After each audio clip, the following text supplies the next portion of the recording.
I know this is going to sound insane, but I need you to be my husband for the next 20 minutes. Your husband? Are you serious? Yes, please. My grandmother is upstairs. She's in hospice. She's been asking for 2 weeks to meet my husband before Before she goes. The thing about Room 4C at Mercy General is that it smelled like lavender and old books, and something underneath both of those that no amount of lavender could quite cover. I noticed it because I notice things. It's a problem I've had my whole life. I walk into a place and I read it before I mean to. The way a sommelier can't just drink wine. You pick up a habit of looking closely at the world, and eventually the world stops letting you look away. What I read in Room 4C was this. The woman in the bed had arranged everything she could still arrange. Her hair was brushed, the photographs on the windowsill were facing outward, toward whoever came in. The one closest to her hand showed a younger version of herself, standing next to a man with a wide smile and a fishing rod, both of them laughing at something the camera hadn't caught. The flowers on the table were fresh. Someone had brought them recently. The room said, "I am still paying attention. I am still here. Come in." I had no business being in that room.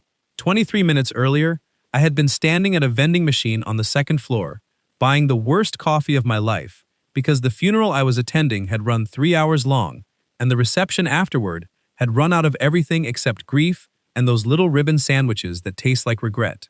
I was a colleague of the deceased, Victor Halloran, 62, cardiac, a man who had hired me 8 years ago and taught me everything I know about contract law and absolutely nothing about how to stand in a room full of people crying. Because Victor had believed, as many lawyers do, that feelings were something that happened to other people. I was buying bad coffee and thinking about Victor, when the woman came around the corner at a speed that suggested she had been running for several floors and had only just talked herself into walking. She was still in her funeral clothes, a dark navy dress, low heels, and there was a piece of her hair coming loose from wherever she'd pinned it, and she was reading something on her phone with an expression that was doing its level best to be calm and achieving maybe 60%. She looked up. She saw me. She made a decision. "I know this is going to sound insane," she said, "but I need you to be my husband for the next 20 minutes. The vending machine hummed between us. "Your husband," I said. "My grandmother is upstairs. She's in hospice." She said it clean. No preamble, the way you say things you've had to say enough times that the rawness has worn down to just the fact. "She's been asking for 2 weeks to meet my husband before she goes, and I told her I was married. I'm not. I was, and then I wasn't. And it's a long story, and she was sick when it ended, and I just couldn't be the person who told her one more thing had fallen apart." She stopped, took one breath. "She's going home tomorrow, to Tennessee. Her doctors don't think she'll travel again after this. And I just got off the phone with my mother, who says Nana is asking where Thomas is, and Thomas was my ex-husband's name, and I need someone who can be Thomas Ellison from Charleston, South Carolina for 20 minutes. She looked at me with the directness of a woman who has identified a problem and is solving it in real time. "You look honest," which is going to be important because my grandmother has a very good radar for dishonest people. The vending machine gave me my coffee. I looked at the cup. I looked at her. I thought about Victor Halloran, who had spent 62 years believing feelings were for other people and had died with a waiting room full of them for him. And I thought about what he would have done in this hallway. Not the lawyer Victor, but the man, the one who I had seen exactly once, at his own mother's funeral, standing very still in the chapel, with his hand over his mouth, so nobody would know. "Thomas Ellison," I said. "From Charleston." She stared at me. "Do I have an accent?" I said. "He? You? No. He grew up there but lost it in college." "What do I do for work?" "Architecture. Residential, mostly." "How did we meet?" "At a conference in Atlanta. 3 years ago." "I'm a landscape architect." It made sense. "Kids?" "We wanted them. It didn't work out. She knows that. She'll be sensitive about it. Don't bring it up, but don't be strange if she does." I put the terrible coffee in the trash, because some situations are larger than bad coffee. "What's her name?" I said, and something shifted in the woman's face. Something that had been braced for resistance and found none. Her shoulders dropped about half an inch. "Ruth," she said. "Her name is Ruth. She'll probably hold your hand. She does that with people she likes. And she might ask you to sing. She does that too. She asks people to sing hymns with her, and you can just hum if you don't know the words. She won't mind." "Okay," I said. "You don't have to do this." "I know," I said. "What's your name?" "Kara," she said. "Kara Ellison." Still, legally. I hadn't gotten around to, Kara, I said. I'm ready when you are. She looked at me for one more second, the way you check a calculation one last time before you commit to the number. My name is Marcus Webb, I said, preempting the question I could see forming. I'm a contract lawyer. I was here for a colleague's funeral downstairs. That's all you need. I'm not doing this to be strange. I just think your grandmother deserves to go home having seen what she needed to see. Kara Ellison looked at me in a hospital corridor under fluorescent lights and said, very quietly, why? And I said the only honest thing I had, because I just spent 3 hours at a funeral for a man who spent his whole life making sure everything was correct and in order, and not enough of it being in the room when it counted. And I find I'm not interested in being that man today. She nodded once, straightened her dress, put the loose piece of hair back where it had been. Her favorite flower is a black-eyed Susan, she said, in case she asks if you remember. I remember, I said, and we walked into room 4C. Ruth Halverson was 79 years old and weighed perhaps 100 pounds in the hospital bed, with the photographs facing outward and the fresh flowers on the table. She had white hair and brown eyes that had not faded the way eyes sometimes do. They were still exactly the color and intensity they had always been, the eyes of a woman who had decided early on to keep paying attention to things and had not stopped. She saw Kara first. There she is, she said, and her voice was thin but steady. I was starting to think you'd gotten lost. Traffic on the 95, Kara said, and bent to kiss her grandmother's cheek. Nana, I know who this is, Ruth said. She was looking at me. There are moments in life that ask something of you without asking permission first. This was one of them. I walked to the side of the bed, and I took Ruth Halverson's hand, which was small and warm, and had lived 79 years, and I said, carefully, I'm sorry it took me so long to get here. Ruth looked at me, those brown eyes unchanged. You're taller than I expected, she said. Kara might have undersold me, I said. Something happened at the corner of Ruth's mouth. Sit down, she said. Both of you. I'm tired of looking up. We sat. Kara took the chair on Ruth's left. I took the one on her right, beside the photograph of the man with the fishing rod. Ruth's hand stayed in mine. It was the hand of a woman who had kneaded bread and pulled weeds and held the hands of people she was losing. And it held mine the way you hold something you've been waiting to hold. Tell me something about her, Ruth said to me. Not to Kara. To me. I looked at Kara across the bed. She was watching me with an expression I couldn't fully read. Something between fear and something deeper than fear. Waiting to see what I would do with a question that had no safe answer. And here is the thing about reading rooms. You read rooms because you've learned that the most important information is never in the words, it's in what's being held underneath them. And what I read in room 4C, in the space between Ruth's question and Kara's silence, was this. Kara Ellison had been carrying something for a long time. The ex-husband was gone. The children that hadn't come were gone, and she had kept coming to this room, kept sitting on that chair, kept bringing fresh flowers, and she had not broken down in front of this woman, because she had decided, somewhere along the way, that the one person who didn't need to carry any more weight was the one in the bed. That is not the action of a woman who has fallen apart. That is the action of a woman who loves so completely she has absorbed her own grief to protect someone else from it. And Ruth, who had not faded brown eyes and 79 years of paying attention, had probably always known this, and had probably been lying here with that knowledge in the same way Kara was standing upright under it, quietly, with the intention of not letting it show. I looked at Ruth. She drives too fast on country roads, I said. She has opinions about coffee that most people reserve for religion. She knows the name of every plant in a quarter-mile radius. I've tested this. I've pointed at things. I've tried to catch her, and I can't. I paused. She's the kind of person who brings you something you mentioned once, 3 weeks later, and doesn't make a thing of it. She just puts it down in front of you, like she heard you the first time and wanted you to know it. Ruth was quiet for a moment. Then she said, without looking at Kara, he's a keeper. Kara made a small sound. I didn't look at her. She's extraordinary, I said. You did that. Ruth turned her head then, toward the window, toward the photograph. Harold used to say, she began, and then stopped. And I understood from the angle of her head and the way her voice had changed registers that Harold was the man with the fishing rod and the wide smile. He used to say that you could tell everything you needed to know about a person by what they noticed. Not what they had, not what they'd done, what they noticed. She looked back at me. He noticed everything. You remind me of him a little. I'll take that, I said. You should, she said. He was a very good man. She asked me, a little while later, if I knew Leaning on the Everlasting Arms. I told her I knew the first verse and could fake the rest. She laughed, a real one, small but complete, and said that was exactly what Harold used to say about most things in life, and that it had served him fine. We sang it, the three of us, badly and quietly, with Kara's voice cracking twice, and me finding my way through the words by watching Ruth's lips move ahead of me like a metronome. When we got to the end, Ruth closed her eyes for a moment. "I'm going to rest now," she said. "Don't go yet, though. Just sit."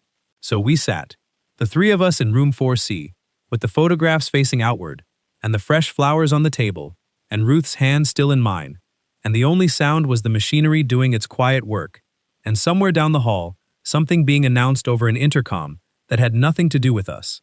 After a while, Ruth's breathing changed into the longer rhythm of sleep. Kara and I did not speak. There are rooms where you understand, without being told, that silence is the correct answer. We sat in it until a nurse came to check on Ruth, and Kara stood, and I stood, and we walked out into the fluorescent corridor, and the door closed softly behind us.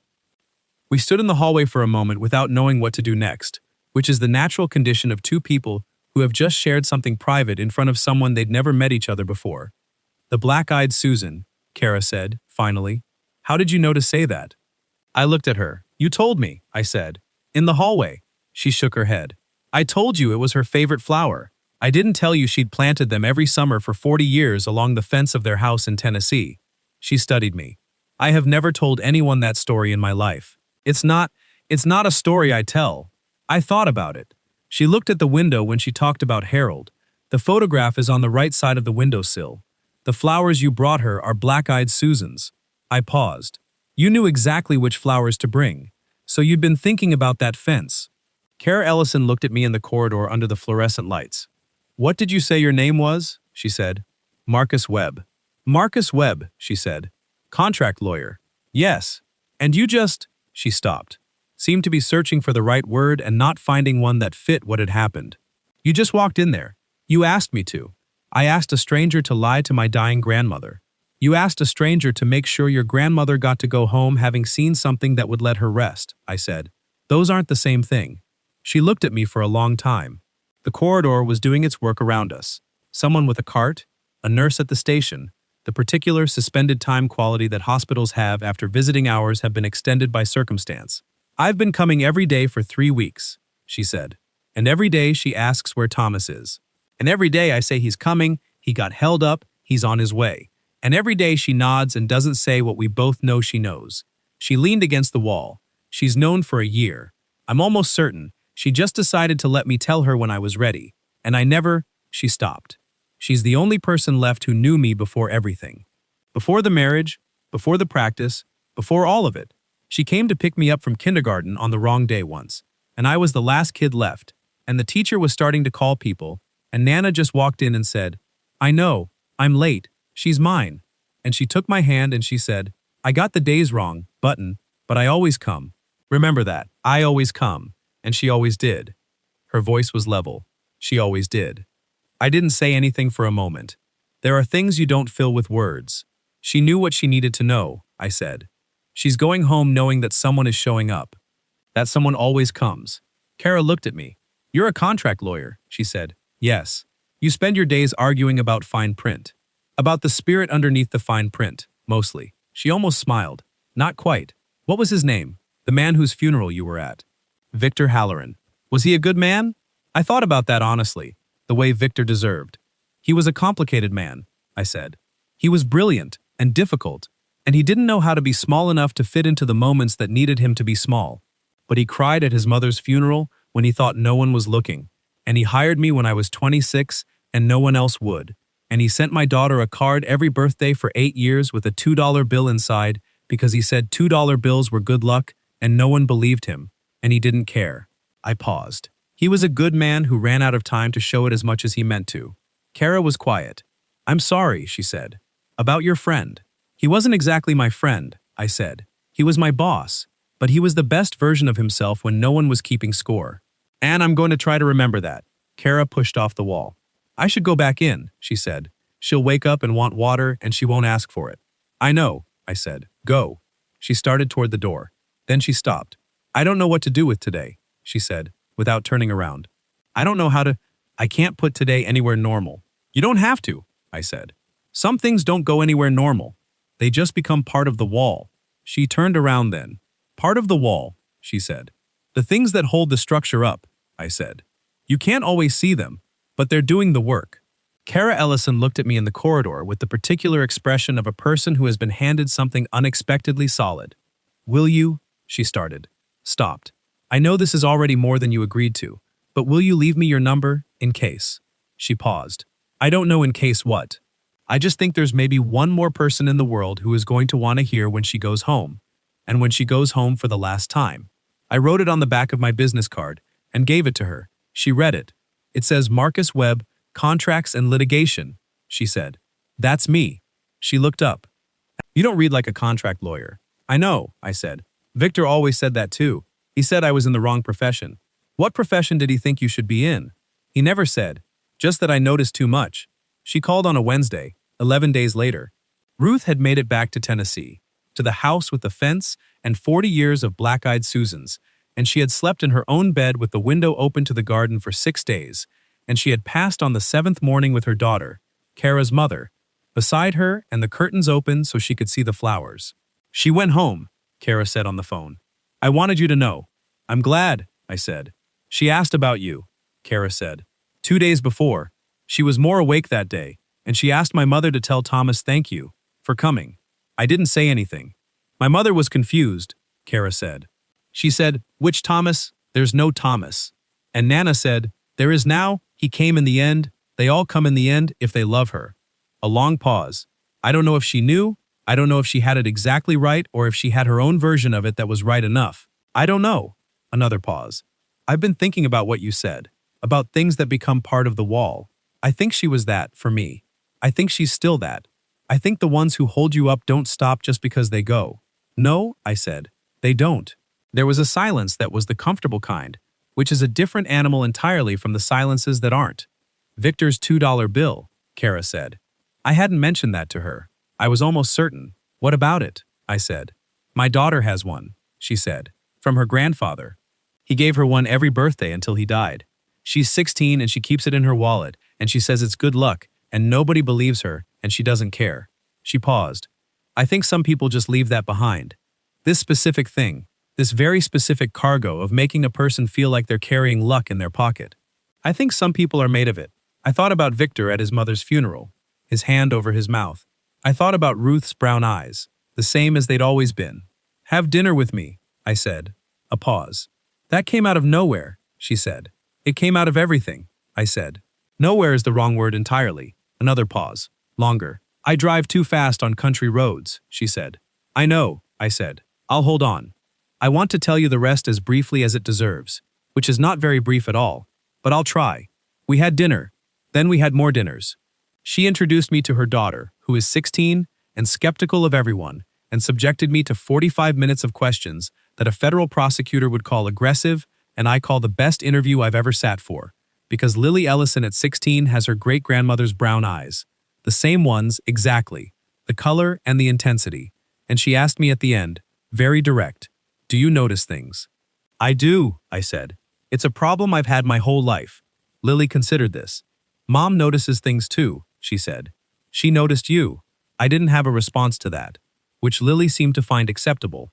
The house in Tennessee went to Kara's mother, but the fence is still there, and every June the black-eyed Susans come back along it the way they've come back for 40 years, because some things put their roots down deep enough that they don't need to be replanted. We go down every summer. Kara's mother makes iced tea on the porch and tells stories about Ruth that I file away carefully, because I am building a picture of a woman I knew for 20 minutes in a hospital room, and I find I'm not finished yet. There's a photograph in our kitchen now. It came from the windowsill in room 4C. Ruth and Harold at the fishing spot, both of them laughing at whatever the camera didn't catch. Kara's mother gave it to her when they were clearing the room. Harold has a wide smile, and he's holding the fishing rod up like he's won something, and Ruth is looking at him sideways with her not faded brown eyes, and you can see, in the angle of her head, that she is paying attention, that she is still here. Come in. I don't know what Harold noticed. I know he noticed Ruth. I know he noticed everything, apparently, and that it was one of the things she loved most about him. I know he left behind a woman who knew exactly which flowers to plant and exactly which ones to bring, and I know that woman raised a daughter who raised another one. And somehow in the chain of all that noticing, a stranger ended up standing at a vending machine on a Tuesday in a hospital corridor, buying terrible coffee and being exactly who somebody needed. The morning I asked Kara to marry me, I told her the full truth of that first day. Not that she didn't already know the shape of it. She'd known for a long time that there was more story than she'd been told. But I told her all of it. The funeral, Victor, the coffee, what I'd been thinking about when she came around the corner. She listened. Then she said, "You know what Nana said about Harold once?" She said he was the only person she'd ever met who could walk into a room he'd never been in and make it feel like it had been waiting for him. She looked at me. "Room 4C had been waiting for you," she said. I think she knew that the minute you walked in. I think that's why she held your hand. I've thought about that a lot. Whether a room can wait for a person, whether 20 minutes with a stranger can be the most true thing in a story that takes years to tell. I've thought about Victor, who ran out of time to show the best of himself as much as he meant to, and about Ruth, who arranged everything she could still arrange and kept her eyes the same as they'd always been, and about Harold, who noticed things, and about a 16-year-old girl with her great-grandmother's eyes who asked me the only question that mattered. I think the answer is yes. I think rooms wait. I think 20 minutes can be true. I think the thing that holds a life up is not the big declared moments. It's the quiet, unremarkable Tuesdays where someone decides, without a good reason, to walk through a door they had no obligation to open. I walked through room 4C. Everything after that was just the rest of my life, finally paying attention. If there's someone in your life who always came, who got the days wrong sometimes, but always showed up, and if they're still here, go tell them. Not tomorrow, tonight. And if they're already on the other side of the wall, keeping the structure up, I hope you can feel it. I think you can. Tell me about them in the comments. Tell me one thing they noticed.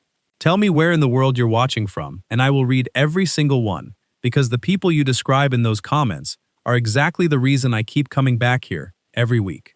Hit subscribe if you haven't, turn the bell on, and carry a $2 bill if you have one.